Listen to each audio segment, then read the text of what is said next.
Today's life simulation is the life of a cleaner. You study forensic medicine at Capital University. For 2 years, you are one of the best students in your class. You dream of joining the justice system, solving cold cases, and giving the dead a voice. That kind of idealism survives only inside classrooms. Your father drives a city bus. Your mother cleans rich people's homes.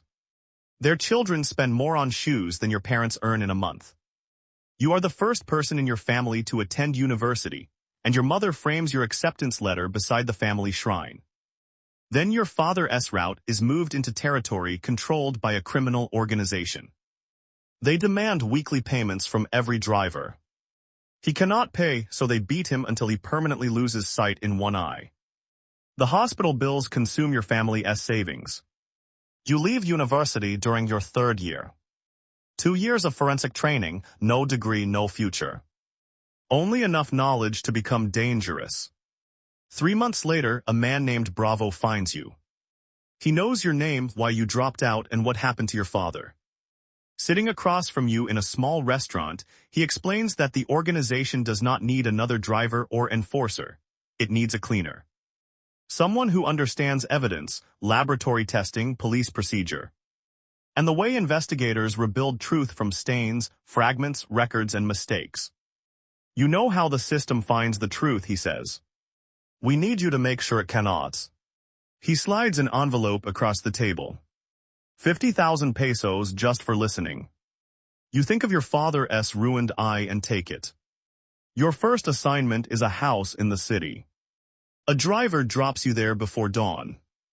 The moment the door opens, everything your professors described in class is waiting inside. Dried stains, marks on the wall, metal fragments shining under a weak light. Any first-year student could understand what happened. Your job is to erase the story. You have 6 hours before the neighbors notice.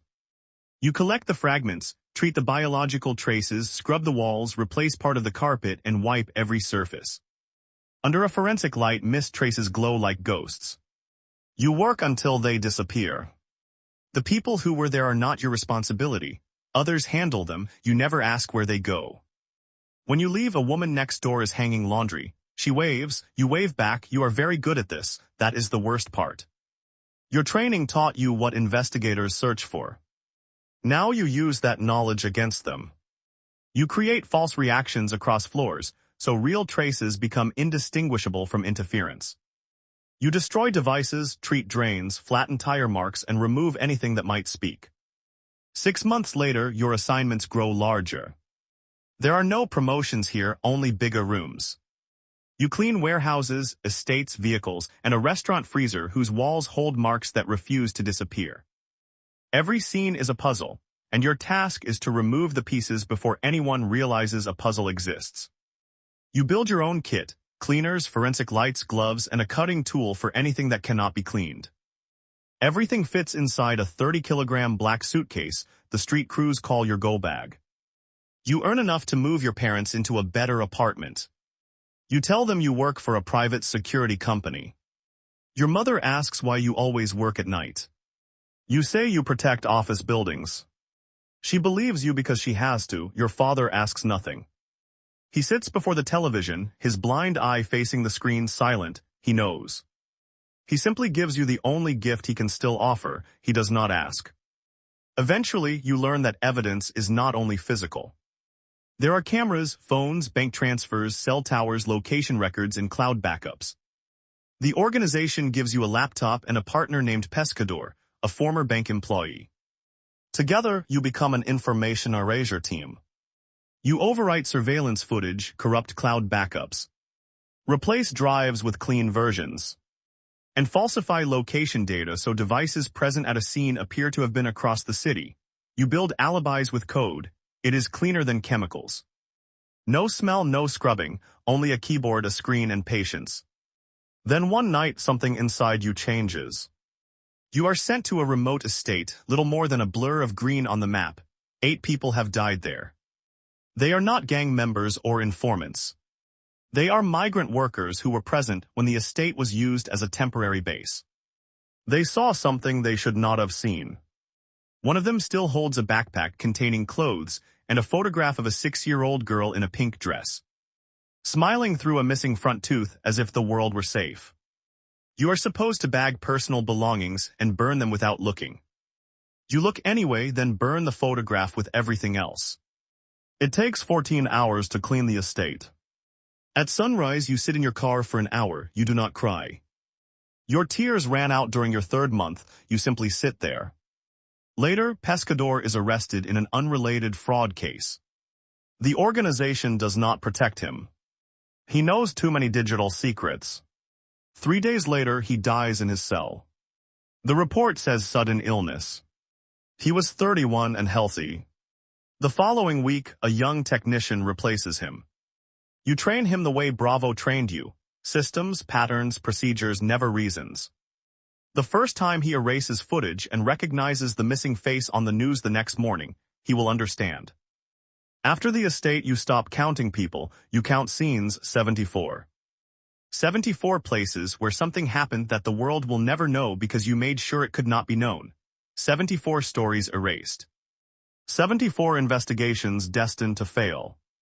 74 families denied answers because you dissolved them, burned them, corrupted them, or washed them into drains. Most days you do not think about it. Some days it is all you think about. You try to have a life beyond work. For 4 months you date an architect.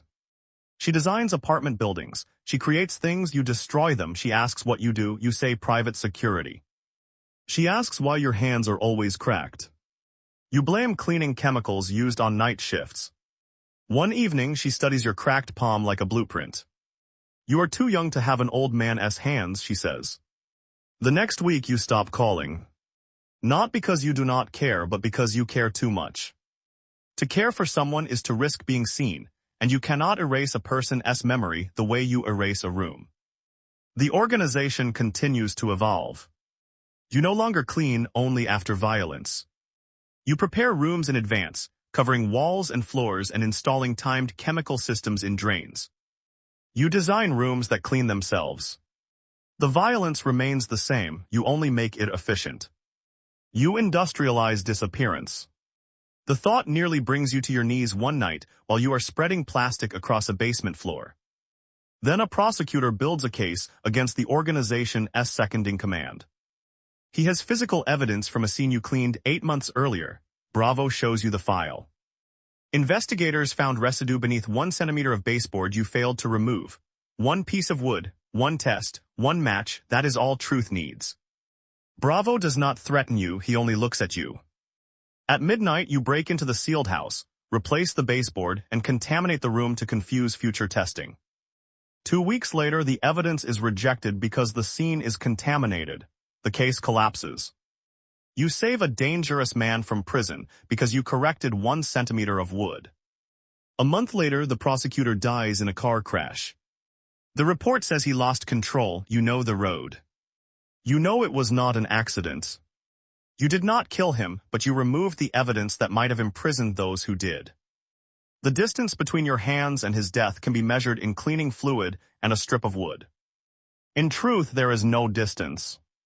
Then your mother's kidneys begin to fail. Treatment is expensive. The organization pays, of course it does. That is how the chain works. Every favor is another link. Every gift is another lock. Your mother receives dialysis in a private clinic. If you leave, she returns to the public system, where the waiting list is 18 months. Doctors say she may have 6. You are 29 years old and have worked for the organization for 5 years. Your hands remain cracked no matter how much you wash them. They always smell faintly of chemicals. You know the locations of 74 scenes across 6 states. You are a map of events that officially never happened, a library of erased stories. You know more than most enforcers because each of them knows only what he did. You know what all of them did. That makes you valuable. It also makes you dangerous.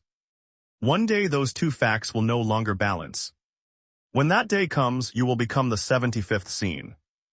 Another young man with 2 years of education, no degree, and a black suitcase will arrive to erase you as you erased everyone else. You do not think about escape, only the next assignment. That is the rule: 1 room, 1 floor, 1 stain at a time. You scrub, spray, cut, replace, and wipe until the room is clean. Then you leave, you never look back. You have become very good at not looking back. That is the skill they truly hired you for. The organization does not survive through violence alone.